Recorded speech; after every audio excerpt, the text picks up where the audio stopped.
Proclamation.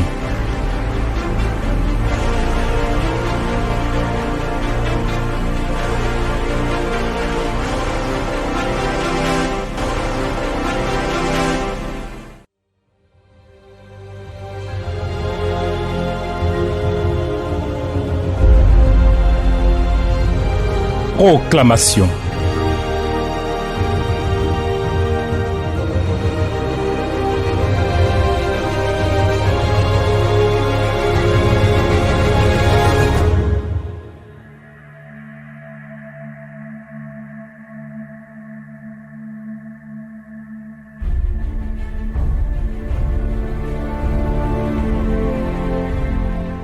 Merci Seigneur, merci notre Dieu.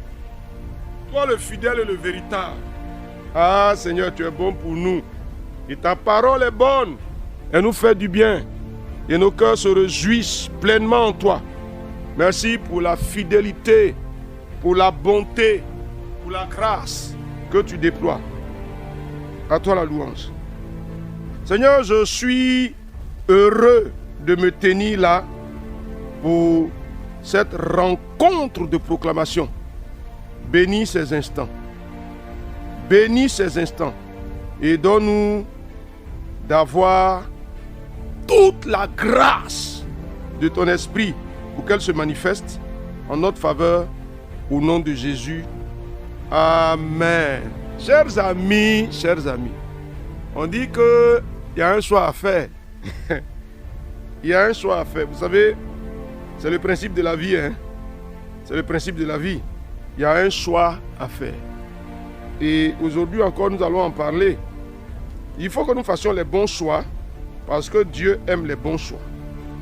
Ah oui, vous savez, on dit Jésus aurait pu ne pas venir dans la chair humaine pour se sacrifier, pour souffrir comme il a souffert pour nous. Parce que c'est lui qui a porté la douleur. Mais il a choisi d'obéir à Dieu. Il a choisi d'obéir. Parce que Dieu avait une mission à accomplir. Et lui, il en était l'instrument. Bon, je ne sais pas ce qu'il en est de toi, mais la question du choix est essentielle. Alors, je voudrais qu'on regarde aujourd'hui le choix qu'on fait et quelle est la mobilisation de notre être qu'on engage dans ce choix. On va lire Genèse chapitre 45, verset 1 au verset 5. Joseph ne pouvait plus se contenir devant tous ceux qui l'entouraient. Il s'écria, « Faites sortir tout le monde !» Et il ne resta personne avec Joseph quand il se fit connaître à ses frères. Il éleva la voix en pleurant. Les Égyptiens l'entendirent et la maison de Pharaon l'entendit. Joseph dit à ses frères, « Je suis Joseph. Mon père vit-il encore ?»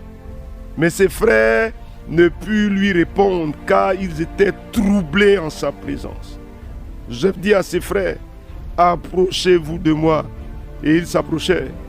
Il dit, « Je suis Joseph, votre frère, que vous avez vendu pour être mené en Égypte.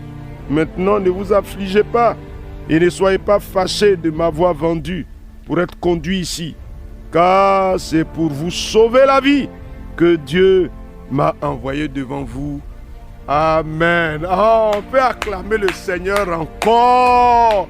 Regardez quelqu'un qui annule le fardeau de la culpabilité que ses frères portent quand ils se rendent compte que leurs frères dont ils étaient jaloux et qu'ils ont vendus aux Ismaélites, pensant mettre fin au projet de Dieu sur sa vie là, il est aujourd'hui en position de puissance et il peut faire d'eux ce qu'il veut. Donc naturellement, ils sont troublés en sa présence. Mais regardez Joseph, il les met à l'aise. Chers amis, est-ce qu'on peut délivrer des gens de la culpabilité par notre bonne attitude? Est-ce qu'il y a quelqu'un qui est prêt pour ça? C'est-à-dire la personne entre dans un état de culpabilité à cause de ce qu'il a fait à notre égard. Et nous-mêmes, on le met à l'aise. Il est troublé. Parce que même on peut se venger. Et on a le pouvoir de le faire peut-être. Mais que non. Est-ce que quelqu'un peut lever les mains ouvertes vers le Seigneur pour dire, je suis l'instrument de Dieu pour aider des hommes et des femmes à sortir de leur culpabilité. Nom de Jésus-Christ, cher ami. Ah oui, ah oui, ah oui. Je suis l'instrument de Dieu, Seigneur, je le déclare sur ma vie. À mon égard, ceux qui m'ont fait du tort, mais à l'égard de d'autres personnes auxquelles on a fait du tort, je veux être l'instrument de Dieu pour sortir le coupable de la culpabilité. Nom de Jésus. Cher ami, dis quelque chose. Cher ami, dis quelque chose, s'il te plaît. Ah, s'il te plaît, dis quelque chose. Cher ami, il faut dire quelque chose. Je suis l'instrument de Dieu. Je suis l'instrument de Dieu.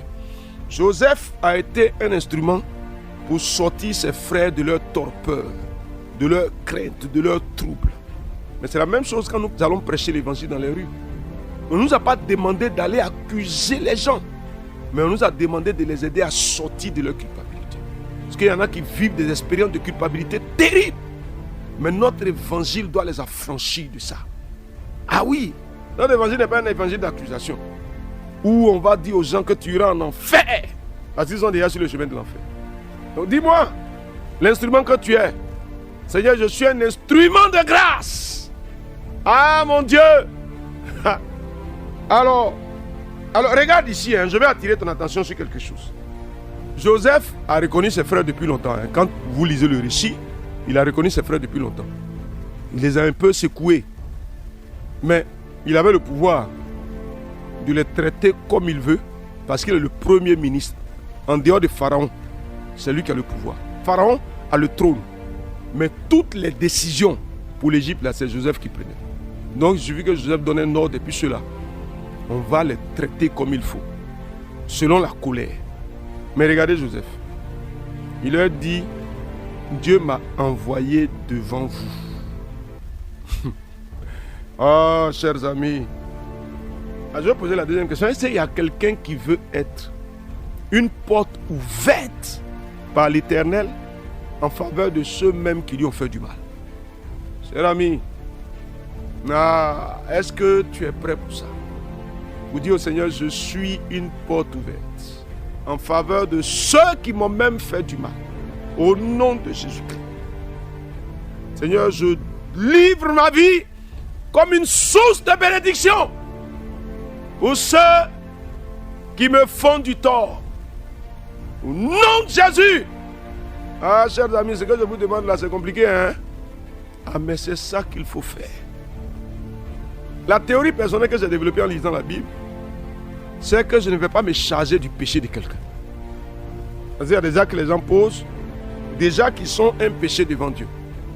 Moi, je ne vais pas aller prendre son péché là, pour venir me charger de cela, en agissant de la mauvaise manière, moi aussi, pour me mettre dans le péché. Non, je suis désolé. Chacun est responsable de son péché.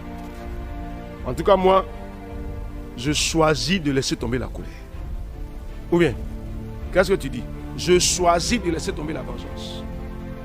Ah oui, cher ami, qu'est-ce que tu dis? Je choisis de laisser tomber l'irritation. Je choisis de laisser tomber les querelles. Cher ami. Ah, je refuse de faire des gens mes ennemis. Je refuse ça. Cher ami, je laisse tomber. Ah, cher ami, on va laisser tomber. Par exemple, on ne peut rien faire avec ça. La colère, le désir de vengeance. On ne peut rien faire avec ça. Les mauvais sentiments à l'égard des gens. Même si d'autres personnes trouvent ça légitime. Mais c'est lui qui a cherché. Mais moi, je fais quoi? Je laisse tomber au nom de Jésus-Christ. Mon Dieu, je laisse tomber. Je laisse tomber, je laisse tomber. Ah oui, Seigneur. Je me dégage de ce sentier. Ah, je me dégage. Maintenant, je vais parler peut-être à quelqu'un de façon particulière qui est dans une position d'autorité. Cher ami, Joseph a refusé de prendre son autorité pour servir des mauvais desseins. Moi, je suis désolé, hein, mais on retrouve dans nos églises beaucoup de personnes qui veulent se servir de l'autorité que Dieu leur a donnée pour accomplir de mauvais desseins. Mais attends, le fossé dans lequel tu vas te jeter là, ça sera terrible quand Dieu va vouloir régler ton compte. Parce que l'autorité que tu as là, Dieu peut te l'arracher à tout moment. Si ça ne sert pas sa gloire.